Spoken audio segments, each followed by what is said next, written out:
Thank you for joining us. Today we have Lael with MetaGeek doing this webinar. If you have any questions, please input them in the question box, and Lael will answer them at the conclusion of the webinar.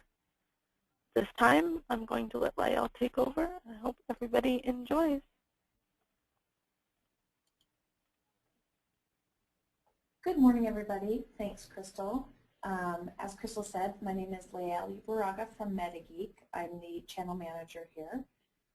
And today our presentation is just going over one of the product lines in our product lineup, which is called WhySpy and Channelizer. It's a hardware-software solution for troubleshooting the spectrum and finding points of interference in your Wi-Fi deployment. So as we know, Wi-Fi is increasingly becoming business critical. Your business depends on it. It's extremely important that that your Wi-Fi works, essentially. You have your reputation to worry about. You want to be perceived as a company that has no holes in their Wi-Fi deployment at all with reliable Wi-Fi. Of course, there's always security risks.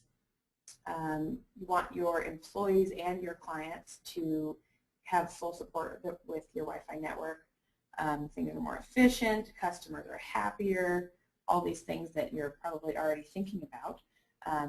DBX and Channelizer can help with this by making sure your Wi-Fi network is airtight.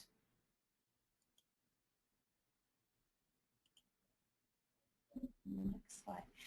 So, I think I may have skipped a slide. No, I didn't. Okay.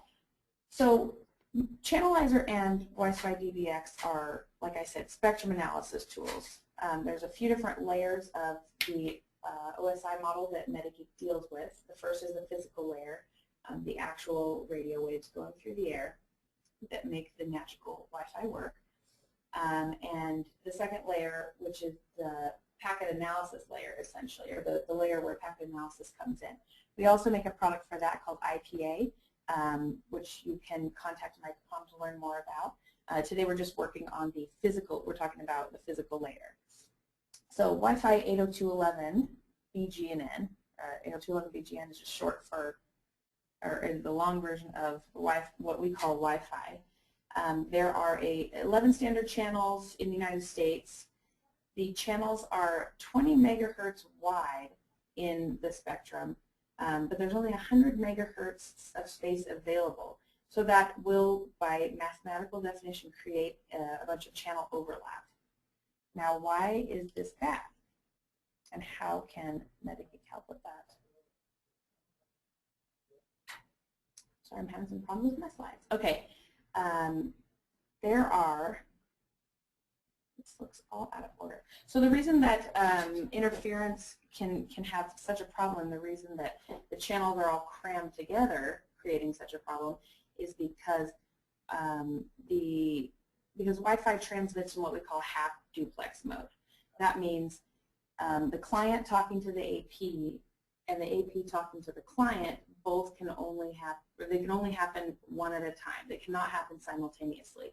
So anytime there is the two devices try to connect at the same time, they're going to collide and your signal will be lost. For that reason, Wi-Fi has to be extremely, extremely polite, and there's a ton of protocols in place that keep that politeness going, because if they, like I said, if they try to talk at the same time, you'll completely lose your signal. Here's another example of half duplex mode. Like I just said, half duplex is it just means that only one device can talk at once. You can't have simultaneous traffic. Of course, this is on a very small scale. You're looking at tiny, tiny fractions of 1 second. But nonetheless, it is one at a time. Jumping around a little bit, I talked about a few slides back the 2.4 and 5 gigahertz band, especially the 2.4 gigahertz band, only is 100 megahertz wide. So that creates, with 11 channels trying to fit into 100 megahertz, that creates a lot of overlapping channels. If you have devices on channels 1 through 11, one AP on each channel, there's going to be a massive amount of interference. So in Wi-Fi, it's kind of the unspoken, well, the spoken rule is that you need to have your channels in the 2.4 gigahertz band. Your devices need to be set to channels 1 or channel 6 or channel 11. Those are the only non-overlapping channels in the 2.4 gigahertz band. And the reason that overlapping is bad, or interference is bad, is like I was talking about, the half duplex, the paths will get crossed. So the three types of interference that can happen that channels 1, 6, and 11 do help mitigate is, the first is adjacent channel interference. And that is when an AP is on channel 1, for example, and an AP is on channel 2, for example, and they clash severely with each other, and it ruins both of the signals of those APs. If you observe the rule of 1, 6, 11, you will have less chance of this. If you're being a good neighbor and you have your AP set on 1, 6, 11, you can't control the actions of the APs around you, maybe in an office building around you. Sometimes they'll be on channel 2 or channel 7, and that still messes with your signal. So at that point, you just have to kind of go to a different channel to avoid clashing with them. But if everyone was on channel 1, 6, and 11, you would be able to mitigate a lot of the adjacent channel interference with, so then all you would get is co-channel interference at that point. So adjacent channel interference is one type that is easily avoided if all the APs are on 1, 6, and 11. You will still get problems from non-Wi-Fi devices that you may or may not be able to control, and that's where our solution DBX and Channelizer are able to come in and show you all those non-Wi-Fi transmitters. So that brings us to the second type of interference, non-Wi-Fi. Like I said, that's something you may or may not be able to control. It's something that's in your environment that you own the device, or it's you can remove it if you need to, or move it like a microwave, or a home use case might be like a baby monitor or an Xbox. That's something that will mess up your signal, and you can't, since it's non-Wi-Fi, you can't necessarily have it observe the 1, 6, or 11, because the 1, 6, and 11 channels are only Wi-Fi rules. Channelizer and WhySpy DBX will show you those non-Wi-Fi transmitters, and that's kind of putting like putting on a pair of X-ray vision goggles. Your computer cannot see that with its installed network card. That's why you need a USB or some other kind of spectrum analysis hardware. And the last type of interference, co-channel interference. This is the least evil type of interference. If everyone is on 1, 6, and 11 in the 2.4 gigahertz band, like I was talking about, you will still have co-channel interference, but it is better than adjacent channel interference, because at that point the APs are speaking the same language, and though the conversation may be slower, they at least respect each other's, for lack of a better word, like the politeness rules. Just another visual explaining co-channel, adjacent channel, and non-Wi-Fi. Co-channel, in co-channel interference, every station and access point are speaking the same language. That's the term I like to use. It's a good analogy for this.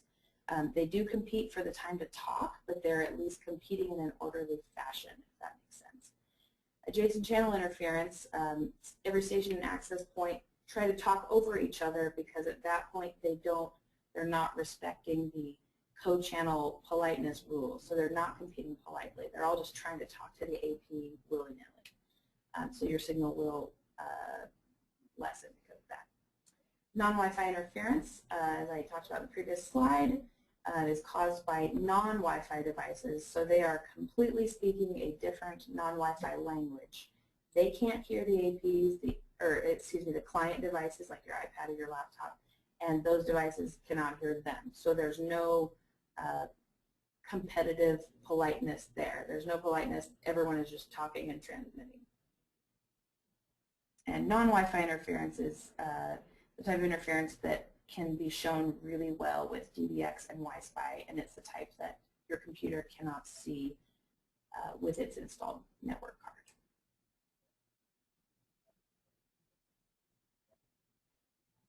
5 gigahertz interference, with the width of the 5 gigahertz band, you won't see as much adjacent channel interference just because the band is so much wider. APs can be on their own channel and not overlap with each other. That's why this slide only has 2 types of interference instead of 3.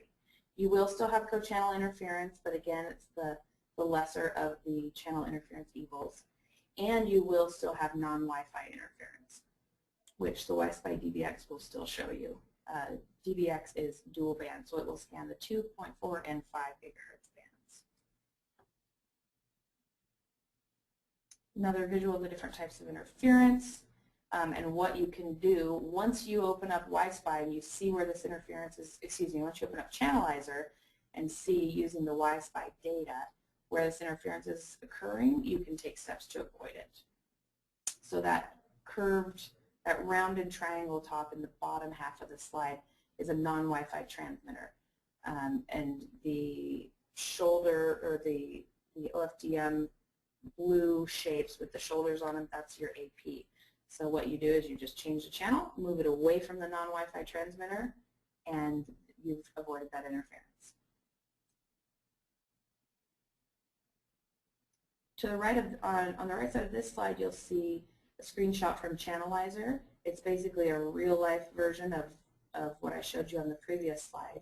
You'll see that spike is a non-Wi-Fi transmitter, and the MetaGeek GN flat top blue line is the AP. So the steps you'd take after you saw this in Channelizer is you would change the AP to probably channel 11. You'll notice on this screenshot there's only 1 through 7 available because it's cropped, but providing that 11 is more open and available, you'll just be able to change your AP channel to 11, and you can avoid that nasty red non-Wi-Fi transmitter. So what causes non-Wi-Fi interference? These are the usual suspects, as we call them. A lot of them are home. It's used in a home use case, so like or a small business if you have a break room. Microwave, wireless headphones, iHome devices, smart home devices like a Nest or automatic lighting controls, wireless video cameras, anything that transmits in the 2.4 gigahertz band that is not Wi-Fi 802.11 protocol.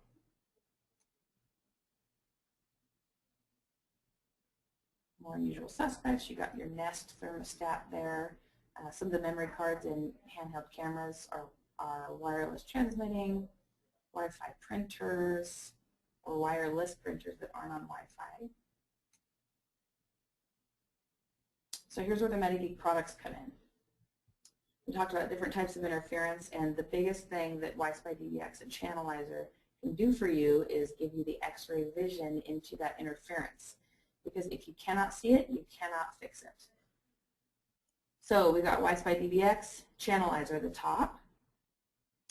Just a sneak peek into our other product line, and that's for a different webinar, is IPA, which will help you see in the wireless layer 2, it'll help you troubleshoot packets. So packet analysis is strictly Wi-Fi. Spectrum analysis is anything that's transmitting in the spectrum. I've been talking about WhySpy DBX today, which is the rightmost WhySpy in this slide. We also have the WhySpy 900X, the WhySpy 2.4X, the WhySpy Mini, which works with a different product called Insider Office that's a more entry level. It doesn't do quite as much as Channelizer, but it's a great small business product for sophisticated Wi-Fi scanning, essentially. We've got the WhySpy DBX I've been talking about, as well as, excuse me, as well as the Device Finder directional antenna, which is a directional patch antenna that screws onto the top of the WhySpy and allows you to do targeted directional spectrum analysis instead of just omnidirectional.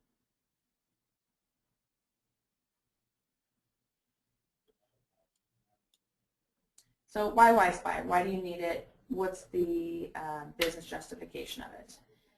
Our theory is that when you go to install a Wi-Fi network, and this is a proven theory, you can either pay for products that help you install it correctly the first time, or pay for products that help you fix it when it's been installed incorrectly. So pay now or pay later.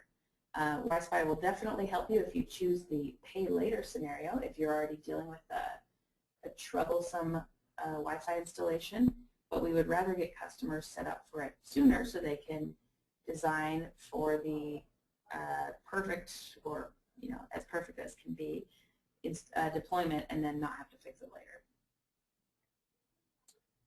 This graphic is just showing that in the wired era of Ethernet cables, you plugged in a cable tester, check the signal.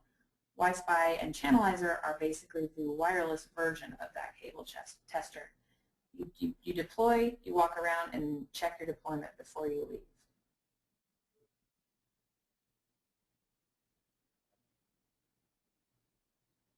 So a couple slides ago, I talked about the hardware lineup. The WhySpy DBX 2.4x is primarily our spectrum analysis WhySpys. Software lineup for MetaGeek, we've got Channelizer, IPA, and Insider. Channelizer is the software solution that goes with spectrum analysis. And I'm looking, and now these graphics are actually out of line. Channelizer is the second one in the middle. You'll see those tabletop fluorescent lines on the bottom. And one of the very southeast corner of the slide, you'll see the density view, where it's that kind of seismograph looking thing with the green stripes down it. That's Channelizer as well. The top left slide is actually IPA, which I've been referring to a little bit in this presentation. Insider Office plus WhySpy, like I said, it was it's a sophisticated Wi-Fi scanner for small and medium businesses, and it goes with WhySpy Mini. WhySpy Mini is the hardware, Insider Office is the software. And Microcom has more information about this if you would like any other information. I'll skip through that quickly because we're talking about WhySpy and Channelizer. So WhySpy DBX and Channelizer basically lets you see all the interference that I've been talking about today, lets you identify the best channels, and with the Report Builder accessory, you can document and report your findings, which is fantastic if you need a deliverable for your client or just for your own records to go back and see what you did, prove what you did.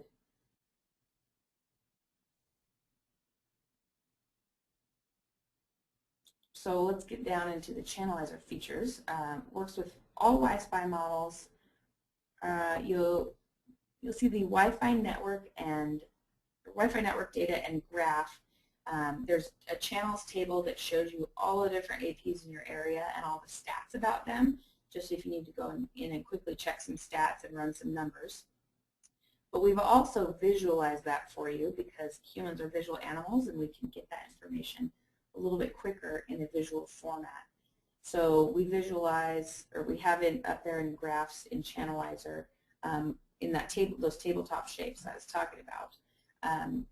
You'll see all the different APs, how they're overlapping, what channels they're on, a quick visual of why your signal is dropping if you see some adjacent channel interference. And you'll also see the non-Wi-Fi transmitters that can just be so detrimental to your signal, but that you can't see with your Wi-Fi, your installed Wi-Fi NIC on your laptop. So you can't see it without Channelizer and DBX. Just an overview of some of the features. Wi-Fi network data and graph I was just talking about. Device classifications, you can use the built-in ones, or you can create your own. It'll help you identify what types of non-Wi-Fi transmitters you're seeing.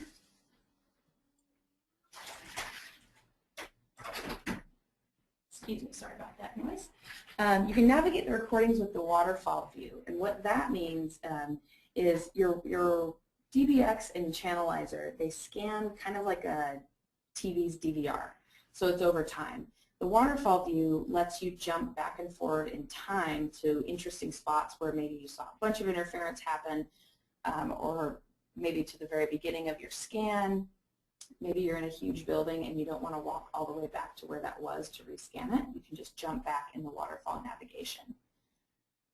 Of course, it'll let you, Channelizer lets you see all your stats about all your different APs, network and channel utilization, device classification, and it'll also let you connect to, it's a different feature called Cisco Clean Air, which lets you connect to Cisco Clean Air APs and lets you actually troubleshoot remotely, so you don't even have to visit a location. Anywhere you have a Cisco Clean Air AP installed, you can remotely troubleshoot, connect to the device, and it'll give you readings in Channelizer that let you troubleshoot in the exact same way as if you had a WiFi plugged in. I mentioned a couple slides ago, you can also create customer reports. You can import your own logo or your customer's logo, add a bunch of, there's prefab explainer text that explains what all these different charts and graphs means to the ordinary layperson that's just looking at the PDF report. And you can also add your own customized text in there to explain specific things that you noticed that maybe wasn't pre-populated in Channelizer, or something that maybe your client cares about specifically. Add that into there to the customized report blocks. I'm going to skip through IPA. Again, that's a packet analysis tool. And that is all I had at this point. I was kind of jumping around a lot, so I apologize. If anyone has any other specific questions about DBX or Channelizer or how it can help you with your business, why it's better to pay now than pay later, let me know. I'll take any questions at this time. All right, Lyle, that was great. Let's see the questions. Okay. First question is, what would you say is your main selling point on the product? For WhySpy and Channelizer, the main selling point is that, well, first of all, it's a lot more affordable than some of our competitor spectrum analysis products. And you can contact Microcom for pricing on that. The biggest thing that if I give people a one-liner ever on Channelizer and DBX, it's just that it gives you a complete picture of your wireless environment. So you cannot see the non-Wi-Fi transmitters and how they're interfering with you. It's just a mystery why your signals are dropping. Unless you plug this in, you can get a complete picture of everything that's going on in the 2.4 or 5 gigahertz band. Okay, perfect. And the next question and final question, does the software come with the product? So the software and hardware are sold in a bundle together, and they do need each other to operate. So WhySpy is just the hardware, but you can't really do anything with it without the software, or you can't look at the scan without the software. So they're sold in bundles. We also sell them. You can get them separately if you need to replace something or buy an extra to have on hand. But they do work together. So they're sold as a bundled solution.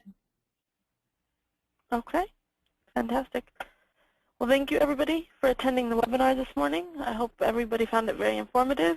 Thank you, Lael, MetaGeek, for taking the time out of your day. If anybody has any additional questions, feel free to contact us at sales@microcomtech.com. Or if you wish to view any of the products mentioned here today, you can visit www.microcom.us or contact your salesperson. This webinar will also be posted on Microcom Technology's YouTube channel for later review. Hope everybody has a wonderful day. Thank you. Thanks, everybody.